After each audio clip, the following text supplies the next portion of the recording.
আচ্ছা, একবার কল্পনা করো তো তোমার মোবাইল ফোনটা চুরি হয়ে গেল আর সেই মোবাইলটা এমন এক মানুষের কাছে পড়লো যে তোমার ক্যামেরা, গ্যালারি সহ সবকিছুর অ্যাক্সেস পেয়ে যায়। তুমি কি করো, কোথায় কোন পাসওয়ার্ড দাও, এভরিথিং। তার মানে তো বুঝতেই পারছো তোমার পুরো লাইফটাকে হেল্প করার জন্য একটা মোবাইল ফোনই যথেষ্ট। ঠিক এমনই ভাবে নামি নামের এই মেয়েটার ফোন হারিয়ে যায় আর এরপরে তার লাইফে নেমে আসে একের পর এক ভয়াবহতা। কে তার ফোনটা হ্যাক করলো আর হ্যাক করে তার সাথে কি কি ব্ল্যাকমেলিং শুরু হলো, এই সব প্রশ্নের উত্তর দিতে হাজির হলাম সাউথ কোরিয়ান মুভি আনলকের এক্সপ্লেনেশন নিয়ে। তো চলো আর প্যাচাল না বাড়িয়ে শুরু করা যাক আজকের মুভি এক্সপ্লেনেশন। মুভি শুরু হয় মুভির প্রধান চরিত্র নামিকে দিয়ে। নামি খুবই একটা প্রাণবন্ত মেয়ে আর সে জীবনটাকে খুব এনজয় করতে পছন্দ করে। তার জীবনে সে নিজেকে অনেক সুখী মনে করে। নামির বাবার একটা ক্যাফে আছে যেখানে সে মাঝে মাঝে তার বাবাকে সাহায্য করতে যায়, কারণ দুর্ঘটনাবশত এক দুর্ঘটনায় তার মা এই পৃথিবী থেকে বিদায় নিয়েছে। নামির প্রতিদিনকার জীবন বেশ সুন্দরভাবে গোছানো, যেখানে সে প্রতিদিন সকালে তার ফোনের অ্যালার্মে ঘুম থেকে ওঠে। আমরা চাইলে তাকে ফোন অ্যাডিক্টেডও বলতে পারি, কারণ সে তার ফোন ছাড়া এক মুহূর্তও থাকতে পারে না।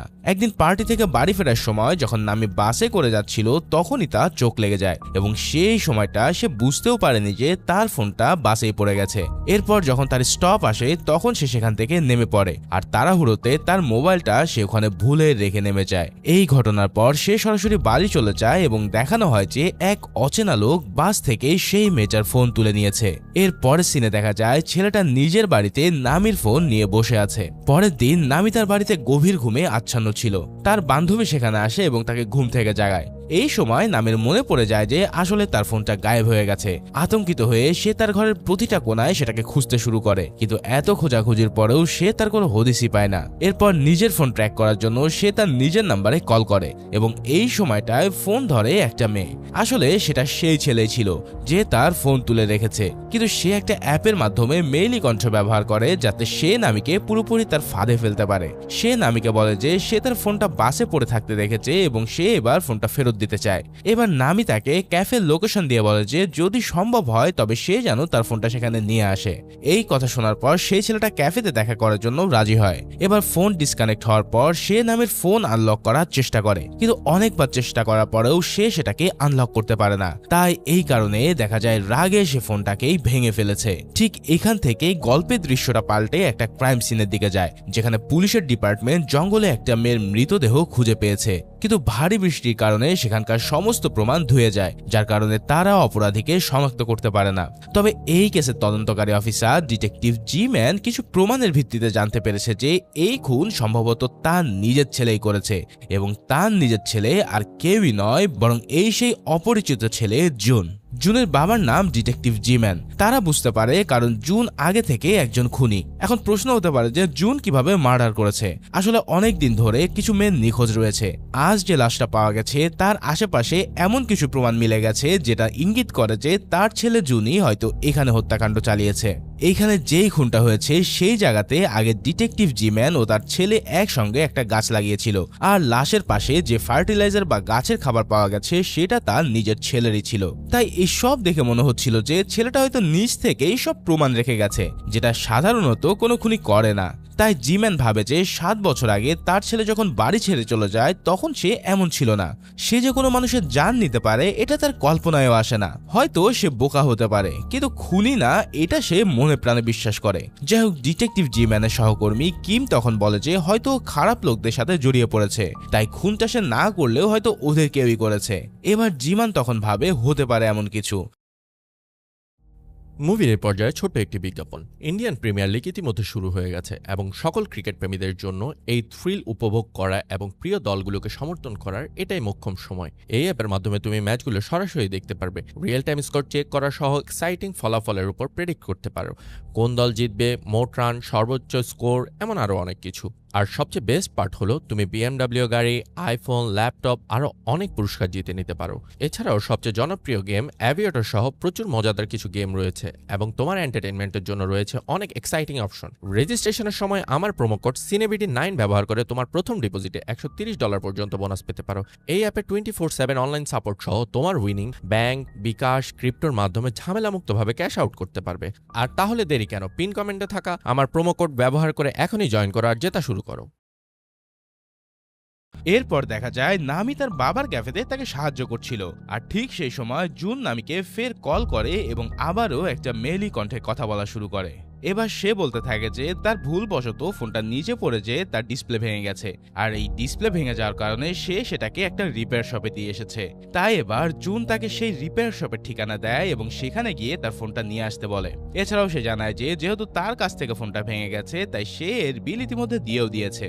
এই সব কিছু শোনার পর নামি সেই ঠিকানা ধরে চলে যায় ফোন রিপেয়ারিং শপে। এবার সেখানে গিয়ে সে একটা মাস্ক এবং ক্যাপ পরা ছেলেকে দেখতে পায়। আসলে এই ছেলেটাই ছিল জুন, যে নিজের ফেস ঢেকে নামির সাথে কথা বলতে শুরু করে। সে নামিকে জানায় যে তোমার ফোনটা যেহেতু ভেঙে গেছে তাই এখন এটাকে ঠিক করতে গেলে তোমার পাসওয়ার্ডটা প্রয়োজন। এছাড়াও তুমি এই ফর্ম ফিল আপ করে যাবতীয় সবকিছু আমাকে ডিটেলস দাও। এই সব শোনার পর নামি একটু বেখেয়াল ভাবে তার ফোনের পাসওয়ার্ডটা দিয়ে দেয়।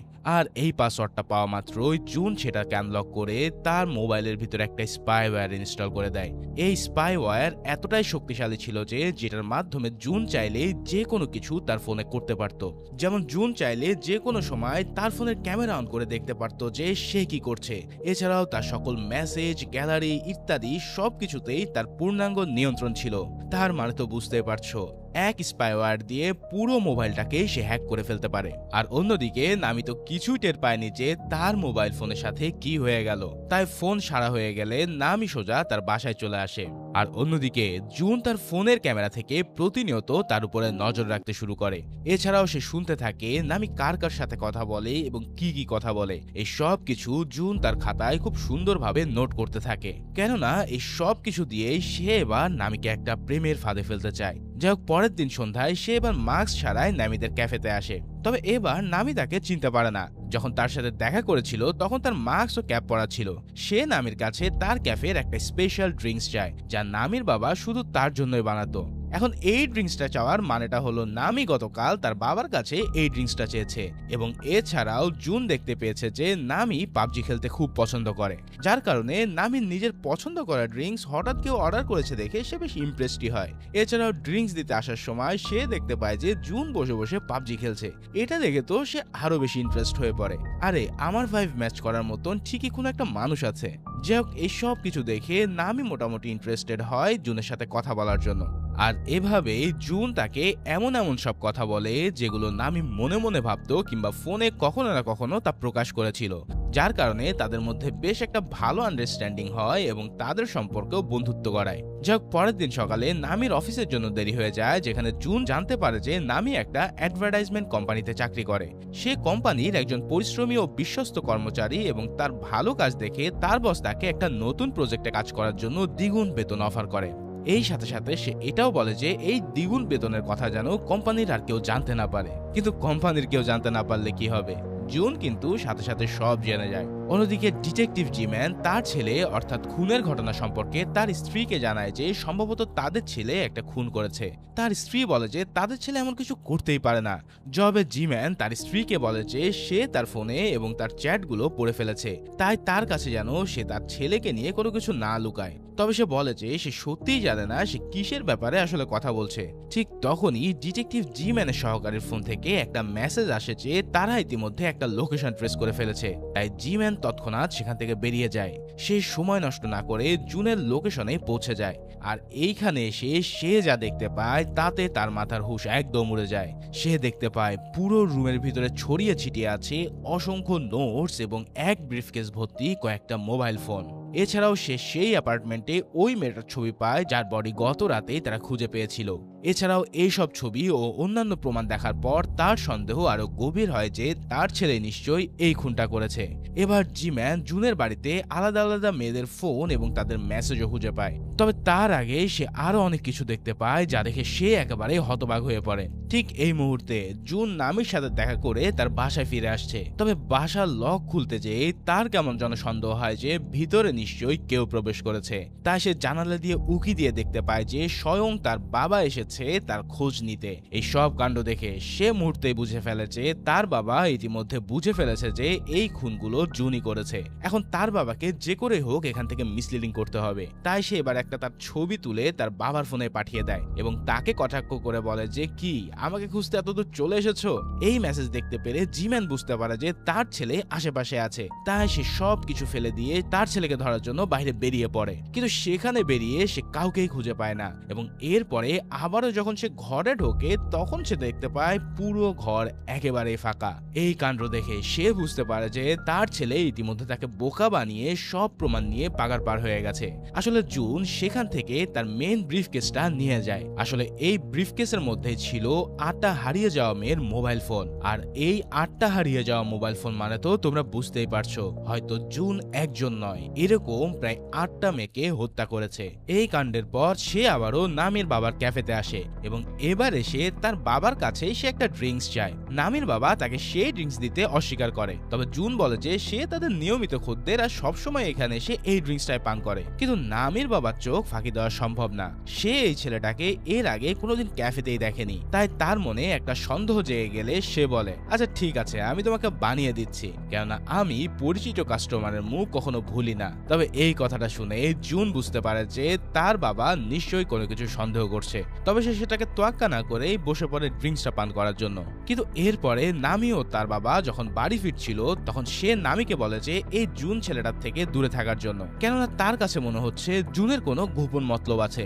এছাড়াও সে হুটহাট করে এত সব ডিটেলস কিভাবে জানতে পারছে সেটাও তার মাথায় আসছে না, কেননা নামির কি পছন্দ অপছন্দ এই সব কিছু সহজে অপরিচিত কারোর জানা সম্ভব না। তাই নামির বাবা তাকে বারবার করে নিষেধ করতে থাকে এই ছেলেটার সাথে যেন গভীরভাবে না মেশা হয়। কিন্তু নামি ইতিমধ্যে জুনের প্রতি বেশ দুর্বল হয়ে পড়েছে, তাই যার কারণে সে বাবার সাথে এক প্রকার রাগ করে গাড়ি থেকে নেমে পড়ে।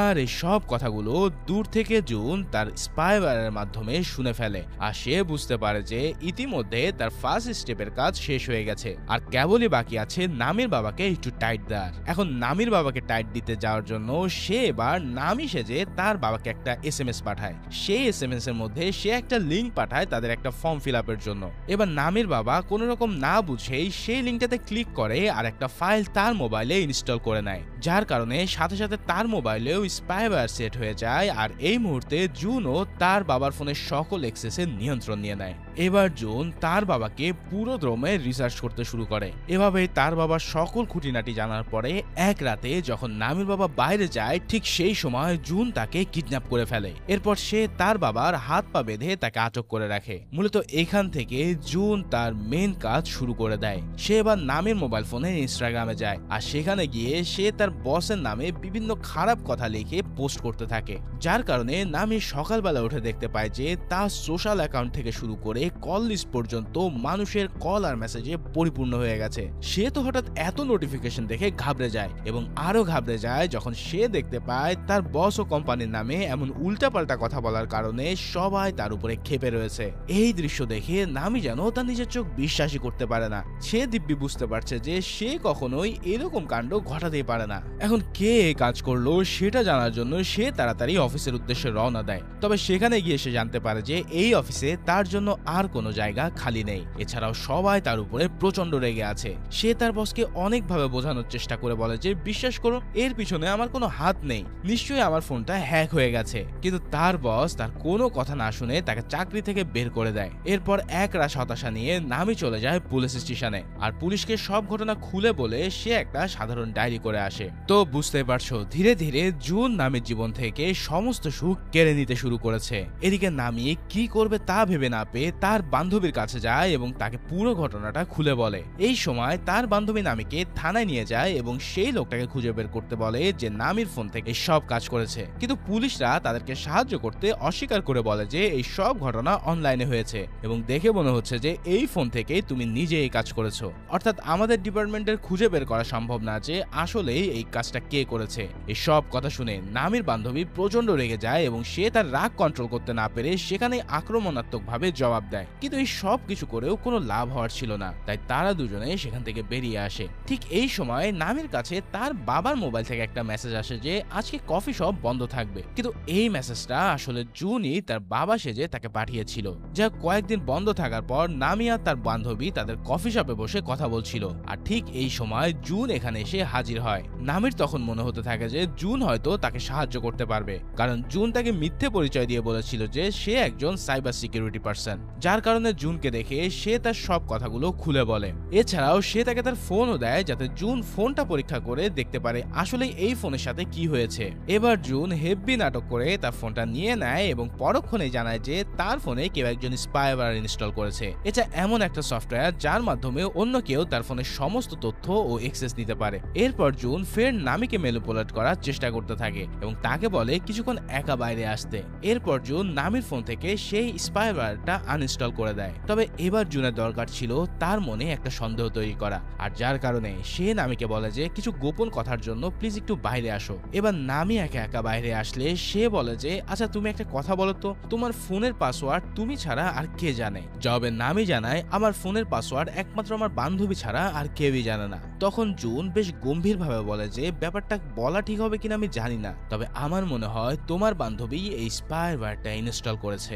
এই কথাটা শুনে হঠাৎ করে নামের মনটা ভীষণ খারাপ হয়ে যায় এবং যেহেতু সে জুনকে আগে থেকেই বেশ বিশ্বাস করে নিয়েছে তাই এই কথাটাও তার বুকে বাঁধে। যাই হোক, এরকম কান পড়া খেয়ে সে তার ক্যাফেতে আবারও ফিরে আসে। এই সময় তার বান্ধবী একটা ভিডিও দেখিয়ে বলছিল যে দেখ এই 8টা মেয়ে নিখোঁজ রয়েছে। তবে অনেকক্ষণ ধরে সে চুপ করে থাকার পর হঠাৎ সে নিজের নিয়ন্ত্রণ হারিয়ে ফেলে এবং তাকে সব কথা শুনিয়েও জিজ্ঞেস করে যে আচ্ছা তুমি কি আমার সাথে এমন করেছো? কারণ আমার ফোনের পাসওয়ার্ড একমাত্র তুমি জানো। এবার বলো প্লিজ আমাকে কেন তুমি আমার সাথে এটা করলে? এই কথা শুনে তার বান্ধবী তাকে বলে তোমার কি সত্যি মনে হয় আমি তোমার সাথে এমন কিছু করব? তুমি এটা ভাবলে কি করে? এই কথা বলে সে প্রচন্ড রাগ করে সেখান থেকে বেরিয়ে যায়। কিন্তু যাওয়ার আগে তাকে সে বলে যেন সে আর কখনো তার সাথে যোগাযোগ না করে। যাই হোক, এই সব কথাগুলো কিন্তু জুন বাইরে থেকে দাঁড়িয়ে দাঁড়িয়ে দেখছিল আর শুনছিল।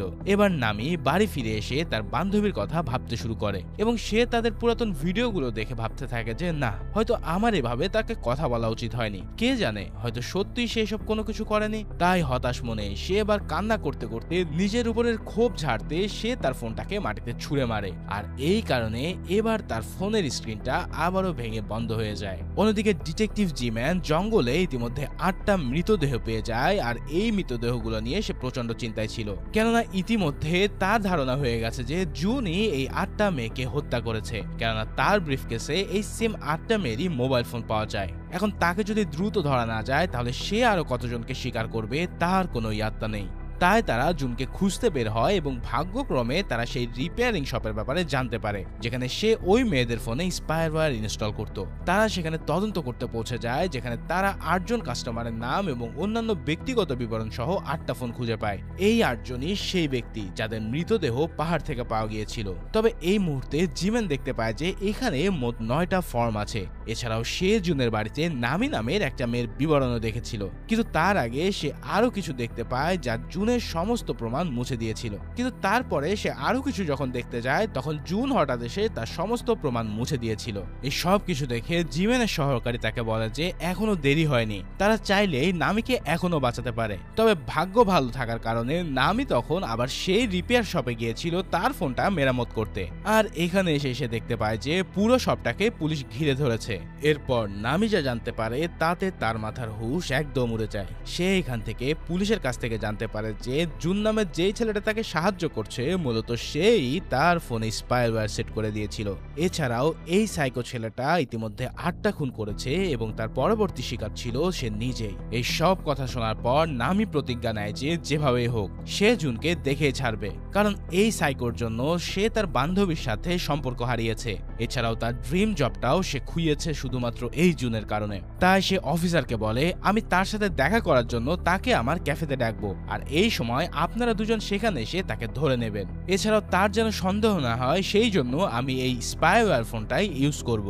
এই সব কথা শুনে জিম্যানের আইডিয়াটা পছন্দ হয় এবং তারা সেই প্ল্যান অনুসরণ করার সিদ্ধান্ত নেয়। এখন ঠিক এই সময়টাতে নামির মোবাইল ফোন অফ ছিল বিধায় জুন কিন্তু তার কোনো প্ল্যানের কথাই শুনতে পারেনি, আর এইখানে জুন মূলত ফেসে যায়। যাই হোক, নামি জুনকে মেসেজ করে তার ক্যাফেতে ডাকে। এবার জিম্যান ও তার সহকারীরা ক্যাফের বাইরে লুকিয়ে ছিল, কিন্তু জুন এত সহজে তাদের হাতে ধরা দেওয়ার পাত্র ছিল না। তাই সে তার চুল কেটে ফেলে এবং তার চশমা বাড়িতে রেখে নামির সাথে সে দেখা করতে যায়। এরপর সে যখন গাড়ি থেকে নেমে ক্যাফের দিকে আগায় তখন ডিটেকটিভ জিম্যান ও তার সহকারী তাকে ধরে ফেলে, কিন্তু তার নতুন চেহারার কারণে তারা তাকে চিনতে পারে না। অন্যদিকে জুন তাদের উপরে রেগে গিয়ে বলতে থাকে যে আমি তোমাদের নামে রিপোর্ট করব, তোমরা পুলিশ হলে কি আমাকে বিরক্ত করবে। এখন এই ছেলেটা জুন না হওয়ার কারণে তারা দুজনেই তার কাছে ক্ষমা চায়। তখন তারা বুঝতে পারে যে সম্ভবত জুন তার প্ল্যানের ব্যাপারে জেনে গেছে, আর এর জন্যই সে এখানে আসেনি। এবার তাদের কাছে পুলিশ স্টেশন থেকে একটা ফোন আসে এবং তারা জানতে পারে তাদের বস জানতে পেরেছে যে 8টা মেয়েকে যে মেরেছে সে হচ্ছে জিম্যানেরই সন্তান, আর এই কারণে তাকে এই কেস থেকে তারা সরিয়ে দেয়। কিন্তু জিম্যান জানতো যে জুন কতটা বিপজ্জনক হতে পারে, তাই সে মনে মনে স্থির করে যে জুনকে সে নিজেই ধরবে। যার ফলে সে এবার নামিকেও এই বলে দেয় যে সে যেন ঘরে একা না থাকে আর তার বাবার বাড়িতে চলে যায়। এসব কথা শোনার পর নামি এবার তার ফোন থেকে তার সিম ও মেমোরি কার্ডটা বের করে অন্য একটা ফোনে লাগিয়ে দেয় আর ইফেক্টেড মোবাইলটা সে ছুঁড়ে ফেলে দেয়। যাই হোক, জিম্যান তাকে তার বাবা বাড়ি পর্যন্ত পৌঁছে দিতে যায়, আর সেখানে যাওয়ার আগে সে নামিকে তার কার্ড দিয়ে বলে যে যদি তার কোনো দরকার হয় তবে যেন সে তাকে ফোন করে। এবার নামি তার বাবার ঘরের ভিতরে চলে আসলে সেখানে সে দেখতে পায় তার বাবা আরামে ঘুমোচ্ছে, তাই সে তাকে বিরক্ত না করে নিজের ঘরে গিয়ে শুয়ে পড়ে। এবার তার কাছে জুনের মেসেজ আসে, যেখানে সে তাকে বলে যে আজ একটা কাজে ব্যস্ত থাকার কারণে সে তার সাথে ক্যাফেতে দেখা করতে আসতে পারেনি। নামি তার এই মেসেজটা দেখার সাথে সাথে তৎক্ষণাৎ তাকে ফোন করলে সে দেখতে পায় যে উপরতলা থেকে ফোনের রিংটোন বাজছে। এই দৃশ্য দেখে সে ধরতে পারে যে জুন হয়তো তার উপরতলাতেই আছে, তাই সে তাড়াতাড়ি তার বাবাকে দেখতে যায়, কিন্তু তার বাবাকে সে ওই জায়গাতে গিয়ে আর খুঁজে পায় না। তাই সে ঘাবড়ে গিয়ে ডিটেকটিভ জিম্যানের ফোনে কল করে, কিন্তু জুন এতটাই চালাক ছিল যে সে আগে থেকে এই ফোনটাকেও হ্যাক করে নিয়েছিল, যার ফলে সে যখন হলের দিকে যেতে থাকে তখন জুন তার জন্য আগে থেকেই অপেক্ষা করছিল। নামি তাকে তার বাবার ব্যাপারে জিজ্ঞেস করে বলে যে তুমি তার সাথে কি করেছো। জবাবে জুন তাকে তার বাবার একটা ভিডিও দেখায়, যেখানে তিনি অজ্ঞান, তার হাত পা বাঁধা আর তার গলায় একটা ছুরি ধরা। সেটা দেখে নামি প্রচন্ড ভয় পেয়ে যায় আর জুনকে বলে যে তুমি যা বলবে আমি তাই করতে রাজি, শুধু প্লিজ আমার বাবাকে ছেড়ে দাও। এবার জুন তাকে মেসেজ করতে বলে যে সে যেন ডিটেকটিভকে মেসেজ করে জানায় সে একদমই ঠিক আছে আর তাদের চিন্তা করার কোনো দরকার নেই। এবার সে তার বাবাকে একদম বেঁধে রেখে বাথটবের পানি চালু করে দেয়, যার ফলে তার বাবা যেখানে ডুবতে শুরু করে। এছাড়াও সে নামের মুখে টেপ লাগিয়ে তাকেও সেই বাথটবে ডুবিয়ে দেয়। এরপর জুন তার সমস্ত শিকারের মতো নামিরও একটা শেষ ছবি তোলে এবং বাথরুমের দরজা বন্ধ করে দিয়ে সেখান থেকে বেরিয়ে আসে। কিন্তু যেই না সে বাইরে বেরিয়ে আসে ঠিক সেই সময় সে মাটিতে একটা কার্ড পড়ে থাকতে দেখে, আর এই কার্ডে ডিটেকটিভ জিম্যান নামিকে লিখেছিল যে যদি তুমি বিপদে পড়ো তাহলে তবে শুধু আমাকে কল করো, কোনো মেসেজ নয়। এই কথা শুনে জুন বুঝতে পারে যে সে ফেসে গেছে, কারণ নামি জুনকে মেসেজ করেছিল, কল করেনি। আর ঠিক সেই সময় বাইরে থেকে কিছু লোকের আওয়াজ সে শুনতে পেরে বুঝতে পারে যে ইতিমধ্যে তার বাপ তাকে ধরার জন্য চলে এসেছে। এর কয়েক সেকেন্ডের মধ্যে জিম্যান ও তার সহকারীরা ঘরের ভিতরে ঢোকে তাকে অ্যারেস্ট করার জন্য, কিন্তু জুন বেশ চালাক ছিল বিধায় সে ডিটেকটিভের উপরে লোহার রড দিয়ে আঘাত করে বসে। কিন্তু এবার তারা প্রস্তুতি নিয়ে এসেছিল বিধায় খুব সহজেই সে জুনকে অ্যারেস্ট করে ফেলতে সক্ষম হয় এবং এরপরে তার মুখে একের পর এক ঘুষি মারতে থাকে। যাই হোক, এরপরে ডিটেকটিভ নামি এবং তার বাবাকে বাইরে বের করে আনে এবং এই যাত্রায় তারা দুজনে বেঁচে গেলেও নামির বাবা তখন অজ্ঞান ছিল। এবার ডিটেকটিভ জুনের ব্যাগ চেক করা শুরু করে, আর এখান থেকেই আমরা এই গল্পের সবচেয়ে বড় টুইস্ট দেখতে পাই। ডিটেকটিভ জিম্যান তার ব্যাগ থেকে তার ছেলের ফোন খুঁজে পায় এবং সে জানতে পারে যে আসলে তার ছেলে জুন অনেক আগে মারা গেছে, আর এই যে লোকটা নিজেকে জুন বলে পরিচয় দিচ্ছে সে আসলে একজন সিরিয়াল কিলার, যার প্রথম শিকার ছিল তার ছেলে জুনই। মূলত সে প্রথমে জুনকে হত্যা করে এবং তারপর তার পরিচয় চুরি করে নিয়ে সে জুন সেজে সবাইকে হত্যা করতে থাকে। মূলত জুন ছিল একটা ভালো ছেলে যে তার বাবা মার কাছে বারবার ফিরে যেতে চেয়েছিল, কিন্তু এই সাইকো তাকে হত্যা করে তার পুরো আইডেন্টিটি কেড়ে নেয়। এবার নিজের ছেলের মৃত্যুর খবর শুনে ডিটেকটিভ জিম্যান সেই কিলারকে বন্দুক দিয়ে মারতে যাচ্ছিল, কিন্তু কিলার তাকে বলে যদি তুমি আমাকে মেরে ফেলো তবে তোমার স্ত্রীর সাথে জুন সেজে কে কথা বলবে। এই কথা শুনে সে তাকে আর মারতে পারে না, কিন্তু নামি পিছন থেকে এসে ডিটেকটিভ জিম্যানের হাত থেকে বন্দুকটা ছিনিয়ে নেয় আর সে জুনকে ওখানেই গুলি করে শেষ করে ফেলে। যাই হোক, এরপরে নামির বাবারও জ্ঞান ফেরে এবং তাদের দুজনকে সুস্থ অবস্থায় অ্যাম্বুলেন্সে করে হসপিটালে পাঠানো হয়। এই সিরিয়াল কিলারের ব্যাপারে এবার সকলেই জানতে পারে, কারণ এই পুরো ঘটনা সোশ্যাল মিডিয়াতে ভাইরাল হতে শুরু করেছিল। এবার আমাদেরকে এই ঘটনার কিছু সময়ের একটা দৃশ্য দেখানো হয়, যেখানে নামি ও তার বাবা একদম ঠিক হয়ে গেছে। নামি তার ক্যাফেতে তার বাবা ও তার বান্ধবীকে সাহায্য করছে, কিন্তু এখানে দেখা যায় যে তার নজর এক অচেনা লোকের উপর পড়েছে, যে দূর থেকে তাদের ভিডিও করছিল। নামি দূর থেকে দাঁড়িয়ে সবকিছু দেখে এবং তার কাছে সবকিছু অদ্ভুত লাগছিল। আর এই সাসপেন্সের সাথেই এই গল্পটা এখানে শেষ হয়ে যায়। তো ভিডিওটা কেমন লেগেছে তা অবশ্যই আমাকে জানিও, আর সেই সাথে সাথে নতুন ভিডিও দেখার জন্য চ্যানেলটা সাবস্ক্রাইব করে রেখো। দেখা হচ্ছে পরের কোনো ভিডিওতে, সে পর্যন্ত আল্লাহ হাফেজ।